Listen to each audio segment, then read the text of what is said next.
Hello everyone, hope you're doing fine. My name is Rohan and welcome to this Git and GitHub Complete guide. In this video, we are going to do a very interesting thing that we have learned in our last video. So only learning doesn't help, so this video is purely gonna focus on practicing. So what I'll be doing is that I'll be putting up a scenario before you and me and we'll be exactly mimicking that scenario in Git. So hope that will be helpful because learning doesn't help and doing it practically may help you, and this will be a very interesting section. So let's move forward to see our scenario. So this is the scenario we are gonna take up. It is a pretty simple scenario, but for the beginners it might look intimidating, but it's pretty simple scenario. So let me explain a bit this scenario to you. So basically we have the working directory, that is our folder in VS Code. So what we'll be doing is that we'll be creating a name.txt file, and after that we are gonna add 5 names to it, and after adding that 5 names we'll be gonna putting up that in our staging area. So this is what git add does. So if we have working directory, we're gonna add that 5 names to our staging area, we'll do git add out here. After that, again, when do git add, again we'll be putting up more 2 names to our file and we'll be putting that into staging area. Again git add works out here, and after that we'll be combining them to a commit command here out here. So once I do git commit here, all will be put to a local repository, and the last case, this one will be adding one more name. We won't be using our staging area. There is a special command, actually there is a special flag value that we can use. We can directly put our working directory to a local repository.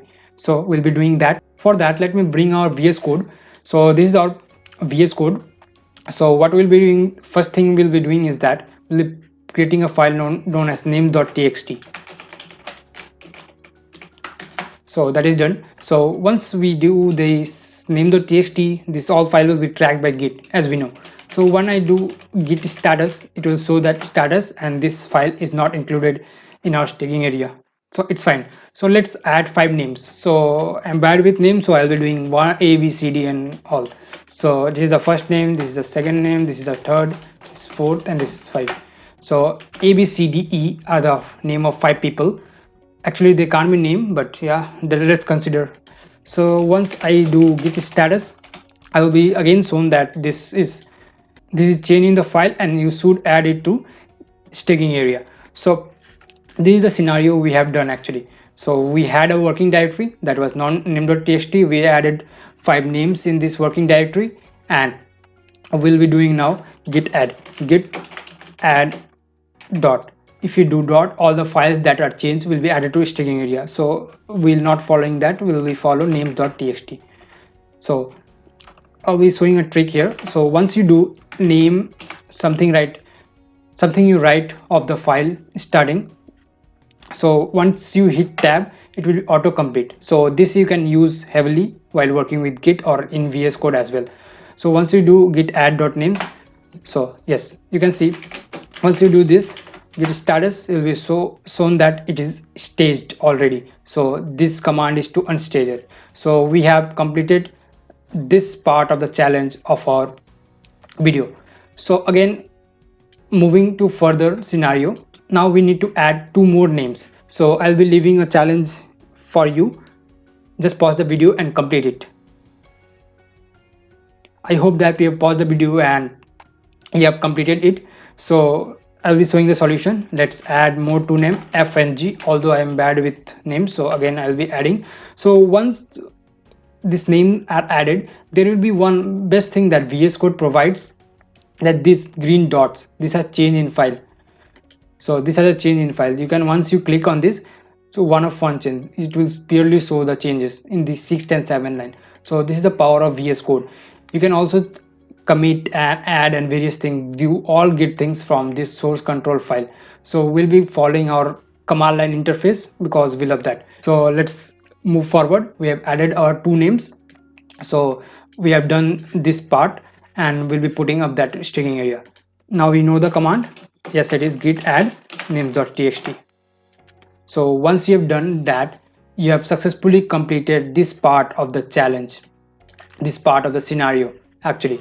So next we'll be moving to this part. Let me bring to this other window. Yeah, next we'll be completing this part. So we have both the things in the staging area. Actually they are all combined into one staging area, and once we do git commit, this will be one commit. So let me bring this. So once we have done that, we'll be doing git commit, and we know we have one flag, that is -m, that will be putting up a message, and added 7 names. They were alphabet actually, but that's fine for now. Once we go to status, it will show us there is nothing to commit. This is working in clean directory, that is, this shows that we have committed everything that was changed. So basically we have completed this whole particular scenario in our tasks. So let's follow this down part, and we'll be exploring a new command that is actually new flag in our git thing. So let's start with that. We have to add one more name. So this time I'll be adding my name.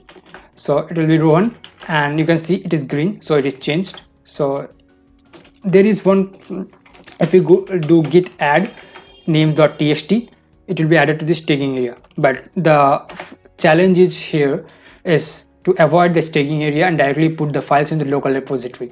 So for that, keep the note on this command, actually this flag value, when we do git commit. So you can directly do git commit -m added one more name. So this is the thing. So this is the for commit. We haven't added anything in our staging area. So if you do this command, it will show an error actually. So you can see that changes are not staged for commit. So basically you have not added anything to the staging area, so git won't be able to put that in our local repository. So what is missing here is one flag, that is -a. So this -a is the flag value that is for add. So if you do directly this command git commit -am with a message, so it will directly adding up this working directory files to that local repository via this path without this staging area. So it will avoid the staging area. So once I hit up, okay, so okay, we'll be doing add one more time. So we'll be adding -a and press enter. So now we can see added one more name, that is the commit id. So this file is changed now. So you can see that we have avoided the staging area. If you do git status, will show it is working on the clean directory, as you can see. So this way, this is the command. You can put up -am flag in git commit to avoid add. So this way we have seen that our this particular scenario have completed, everything is complete. So this type of video I'll be pushing up by every tutorial video of commands. Actually this is the best way to practice git. So you'll be have a command over the commands we are learning in this tutorial. Only like learning command doesn't help actually, so this scenario might help. So that's it for this video. I hope that this scenario thing have helped you. So in the coming further video, we're gonna learn some advanced concept of git as well, and we are gonna see various team management stuffs like git log and git tree, which helps you to track commit and how can you can write better commit ids. So, and do hit the like button if you're liking this video, and hit the subscribe button for being updated with this latest tutorial and various other videos in this channel. If you're doing something with these tutorials or anything, you can hit me up on Instagram, tag me, anything. I'll happy to reshare your work. Thank you.